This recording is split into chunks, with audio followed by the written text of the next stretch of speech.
Alright, this is an analysis for a solo game that I played on the 19th of January, 2019. I was a fascist in Seat 7. This was a fascist win, so that's pretty nice. I get to talk about it. There's a lot to go over in this game. Things like chat and the way you should play as a fascist, and other things as well. This game gets pretty down to the wire, and we get pretty lucky to even pull off a win in this game. You can see the game goes on for quite a long time. And I'm pretty sure that I haven't checked the video recording yet for length, but it's probably longer than 20 minutes, so it should be the longest game I've currently got on YouTube. So anyway, let's go ahead and jump right in. 1-5 plays a blue. I think this is fine. As a fascist, I like getting the first red down before the first blue, personally. So in seat 1 or 5, I usually play a red there, but at the end of the day, playing a blue is fine. And then, of course, 2 gets red, blue, blue, so that's a force. So whether 6 wanted to play a red or not, he doesn't get a choice in the matter. We're playing the standard meta, 1-2-5-6.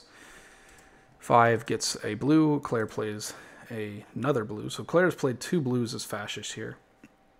And I just have to, you have to start wondering as a fascist, like, when are the fascists going to start playing the reds that we need to win?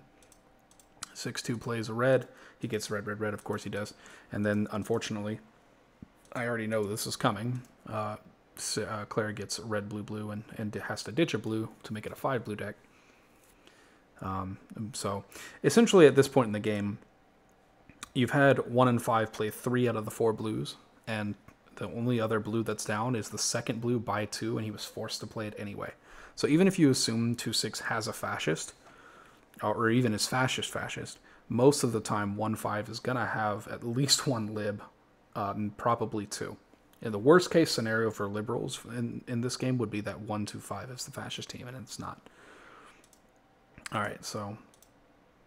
And the reason this is bad for us is because we get into the... Okay, there's things to talk about that are good and bad. So, good for fascist. Out of 12 cards in the new deck, only 2 of them are blue. So that gives us the highest amount of odds that red, red, red is going to be drawn by liberals. And that's the only good news. The bad news is we have to allow 2 in, and he's going to get inv. So that's 2 negatives for fascist. Either he's going to inv a liberal and basically confirm them as liberal, or he's going to inv a fascist and be in conflict and be a reasonable looking fascist as well. Now, there's another thing to point out. In the game, Buncho talks very clearly about 9-2, like 3-2 or 4-2. And I was talking in C7. I'm like, man, if since 3-4 are both lib and they'd be picking 2 over 6, that's pretty bad for us, because we definitely need somebody to in the gov to be fascist so that we can conflict if necessary. Luckily for us, 2 gets a red and M's 5 liberal. That's fine.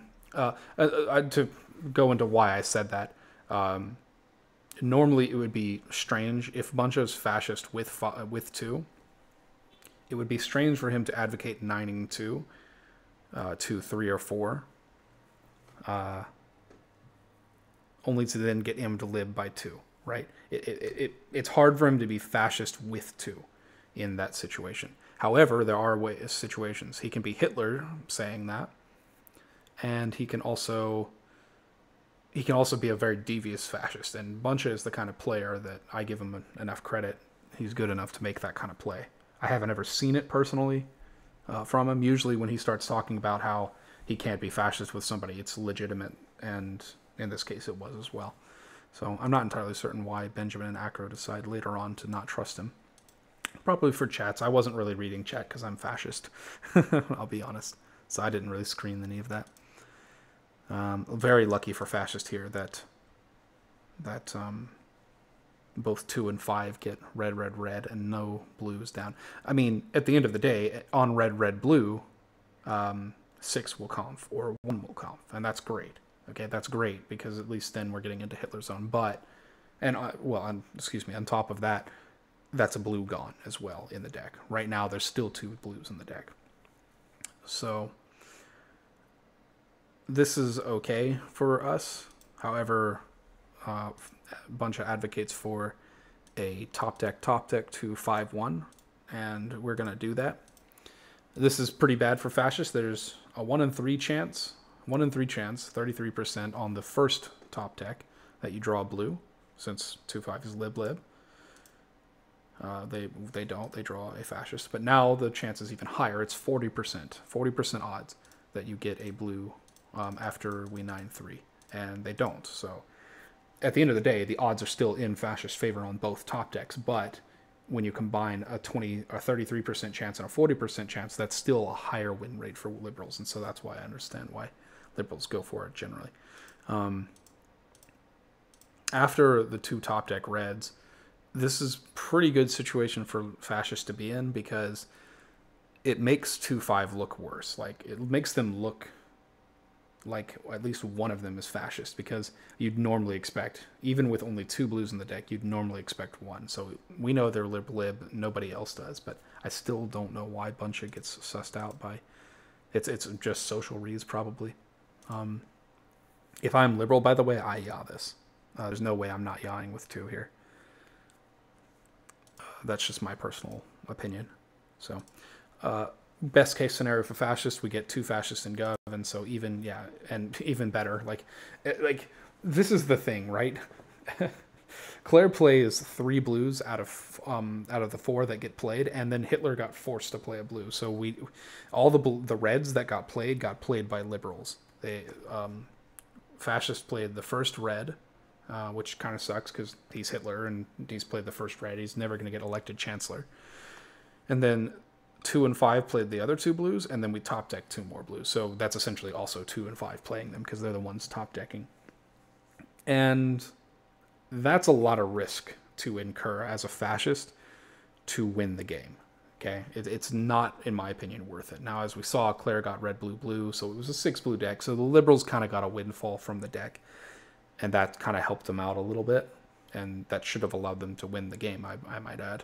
So again, we kind of just luck out here. And then joy of joys, even if like everyone picks Claire, everyone assumes Claire is liberal. That's also probably on social reads, because once Claire starts sussing out 5, I don't know that I'm just gonna yaw X1 just because I think Claire is liberal. Like, I don't know. I mean, sure, she played the 3rd and 4th blues, but I mean, so did Buncha, and Buncha's inv lib. So what do you want? You're gonna trust one but not the other? That doesn't seem right. Okay, but since they all picked Claire, there's literally no way that liberals could have won this condition. Whether we off 4, 5, or 6, we would have won, which is nice. That's about as lucky a game as I've ever seen as fascist go down. The only real question is, where was this blue? The replay doesn't show properly the position of the blue. It always puts it in this order. So it's not like he got red, red, blue in that order. He could have gotten it blue, red, red, or red, blue, red. And if it was blue, red, red, then if they had 9-6, they would have top decked. Did anyone even 9-6? Nobody even 9-6. That's pretty sad. But anyway, this was a pretty high ELO game. If anybody has any questions after having watched the game in this analysis video, I'm happy to answer them. But it was pretty straightforward as far as like sort of meta things go. People trusted Claire, so that's all I really need. I didn't really have to do anything as a fascist to earn this win, so it was nice. And hope you guys enjoyed. I'll see you guys later.